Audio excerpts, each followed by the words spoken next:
जी हाँ, वो बहुत ही की प्लेयर है हमारे लिए। और डब्ल्यूपीएल में जब उसने 2-3 मैच खेले थे तो उसमें भी वो काफ़ी इम्प्रेसिव लग रही थी। तो वहीं पर ही we all had a chat के she can be very good option for us. जैसे आपने पहले भी बोला, तो हम बार बार रोटेट कर रहे थे कि कौन टीम के लिए सेट बैठ सकता है, who can give the most to the team. तो I think she is been outstanding for all of us. And I think ऐसे प्लेयर का टीम में होना बहुत ज़्यादा ज़रूरी है और इम्पोर्टेंट है। आई थिंक उसके साथ साथ राधा ने भी जो सॉलिड कम बैक करा है, तो आई थिंक उसका भी जो टीम को बेनिफिट मिल रहा है वो भी something we all been praising. And I hope ऐसे ही दोनों का जो कॉम्बिनेशन है वो टीम के लिए हेल्प करता रहे। Radha is one of the, I think, most important teammate है वो हमारी। और when she was not doing well, तो हम सबके लिए बहुत बड़ा हेडेक था कि उसको कैसे टीम में रखें और परफॉर्मेंस निकाले। बिकॉज वो एक ऐसी टीम प्लेयर है जिसको मैं एज ए कैप्टन बिल्कुल लूज़ नहीं करना चाहती। And I think in between जो उसको गैप मिला, टाइम मिला अपने ऊपर काम करने का, तो उसके साथ वापस जब वो टीम में आई तो उसके साथ चैट भी हुआ है कि whatever you have done और you been working, that is really helping for you. And I hope कि आप उसको ही कंटिन्यू करो। बिकॉज इस सीरीज़ में आई थिंक जब वो पहले टीम में आई थी इनिशियली डेज में, तो सेम काइंड ऑफ एटीट्यूड था उसका कि उसको हर टाइम बॉलिंग करना था, चाहे वो फर्स्ट 6 ओवर हो, चाहे लास्ट के स्लॉग ओवर्स हो। लेकिन उसके बाद इन बिटवीन थोड़ा सा जो हर एक प्लेयर के साथ होता है कि समटाइम्स थिंग्स अच्छे से नहीं चलती। बट आई थिंक जो ब्रेक मिला उसको इन बिटवीन, उसने काफ़ी हार्ड वर्क करा और भी अपने आप को इम्प्रूव कर कर इंटरनेशनल क्रिकेट के लिए लाया। तो I think in ODI cricket also she can be useful for the team. And I hope वो ऐसे ही कंटिन्यू करते रहे। लॉट ऑफ प्लेइंग 11 के जो कॉम्बिनेशंस है हमारे माइंड में। और आज भी हम ट्रेनिंग अभी कर ही रहे हैं और पिच को देखना है, और उसके बाद जो भी बेस्ट कॉम्बिनेशन टीम के लिए सूट होगा तो उसके साथ जाएंगे।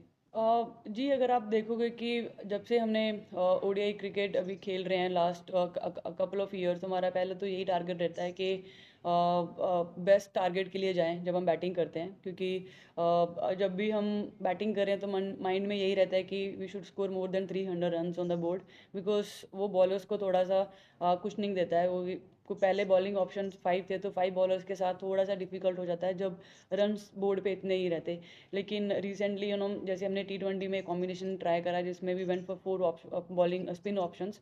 सो आई थिंक वो कहीं ना कहीं टीम को थोड़ा सा हेल्प करा। और I think batting, when we are batting we want to look for more than 300 runs on the board.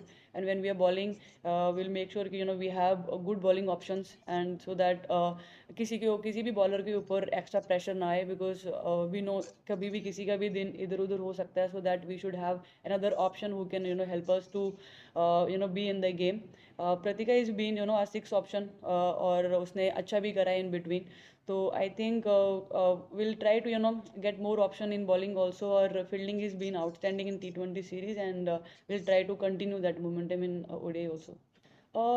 जी, जब भी WPL में भी first year I feel somewhere वो थोड़ा सा अनलकी रह गई थी, क्योंकि उसको इतना बॉलिंग और बैटिंग करने का चांस नहीं मिला। बिकॉज जो हमारी एमआई की टीम थी उसका काफ़ी लंबा बैटिंग लाइनअप था, एंड देन बॉलिंग ऑप्शन भी काफ़ी सारे थे। बट इस सीज़न जब पूजा की कमी थी टीम में, और उसने बहुत अच्छे से उस रोल को प्ले करा, और बैटिंग में भी जब भी उसको अपॉर्चुनिटी मिली तो उसने बैटिंग में भी प्रूव करके दिया है। तो आई थिंक जब भी उसके साथ बात होती है तो उसको हमेशा यही रहता है कि she wants to contribute in all the departments.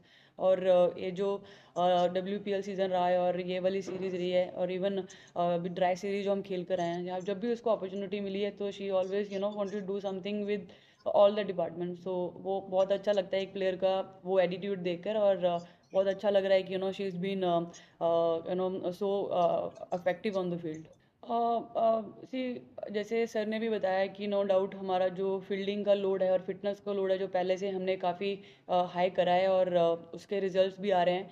तो T20 सीरीज़ में हमने अपने लिए एक मोमेंटम सेट करा है, और उसी को कंटिन्यू करेंगे। और नो डाउट थोड़ा थोड़ा लंबा फॉर्मेट होता है, लॉन्ग टाइम तक आपको फील्ड पर रहना रहता है। बट आई थिंक यहाँ पर वेदर इतना अच्छा है, और this is the right time अच्छी चीज़ों को बार बार रिपीट करना। और वही माइंडसेट रहेगा कि अच्छे से खेलें और इन्जॉय करें। जी हाँ, देखिए हमें पता है कि हमारे पास गुड 28 to 30 गर्ल्स हैं, और उनके साथ कम्युनिकेट करना it's very important. And I think सबको, जैसे पहले भी हमने बोला कि रोल क्लैरिटी और सिक्योरिटीज देना बहुत इंपॉर्टेंट होता है, तो आई थिंक हम अपनी तरफ से पूरा ट्राई करते हैं कि प्लेयर के साथ कम्युनिकेट करते रहें और उनको डे टू डे बेसिस पे चेक करते रहें कि उनका कैसा फिटनेस को लेकर अपना ये सब डे टू डे चल रहा है। तो आई थिंक स्पोर्ट्स स्टाफ बहुत ही अच्छे से उस चीज़ को निभा रहा है, और बहुत अच्छा लग रहा है कि हम सब एक ही पेज पर हैं और सबको क्लैरिटी है कि अगर प्लेयर्स टीम के साथ ट्रैवल कर रहे हैं वो किस फ्रेम ऑफ माइंड में है, और जो प्लेयर सीओई में अपनी फिटनेस के ऊपर काम कर रहे हैं और वो कहाँ पर पहुँचे हैं। तो आई थिंक वो क्लैरिटी स्पोर्ट्स स्टाफ और सेलेक्टर्स के बीच में बहुत अच्छे से चल रहा है, और that is giving us good results also. Well, I think firstly let's just stick to BCCI only, Indian team. But जब भी मुझे लॉटी के साथ काम करने का मौका मिला है तो बहुत इन्जॉय करा मैंने, क्योंकि आई थिंक उनका जो जो कोच का जो माइंडसेट होता है कि वो कैप्टन के ऊपर बिल्कुल भी लोड नहीं देने देते, क्योंकि एमआई में भी उनका मेन यही रहता था कि I should focus on my game, and जो भी मुझे फील्ड पे चाहिए she will always make sure कि वो मेरे लिए अवेलेबल हो। तो आई थिंक वो something which I really liked about her के मुझे ऑफ द फील्ड जो लोड रहता था कि वो बिल्कुल मेरे ऊपर नहीं आता था। I was only thinking about my batting और my performance and plus and then the team. I think वो चीज़ें वो बहुत अच्छे से मैनेज कर रही थी, एंड आई एम श्योर क्योंकि उन्होंने भी बहुत अच्छा और बहुत लंबे तक इंटरनेशनल क्रिकेट को सर्व करा है, तो शी नोज़ कि कैप्टन के ऊपर किस तरह के प्रेशर और लोड रहता है, और एट द सेम टाइम खुद की परफॉर्मेंस निकालना कितना इंपॉर्टेंट होता है। तो उनके अंडर वो सब चीज़ें मैंने बहुत इन्जॉय करी है, और I know she is been great for M I, and hopefully वो इंटरनेशनल क्रिकेट में भी अभी इंग्लैंड के लिए भी अच्छा ही टीम के लिए अच्छा कर सकती है और रिस्पॉन्सिबिलिटी लेके बैटिंग कर सकती है। I think all of us try to do whatever roles are given, and clarity as a captain, I think that is something which I always give to all the players, so that whenever we go to the ground, so we should know what is our role and what kind of cricket is we are going to play.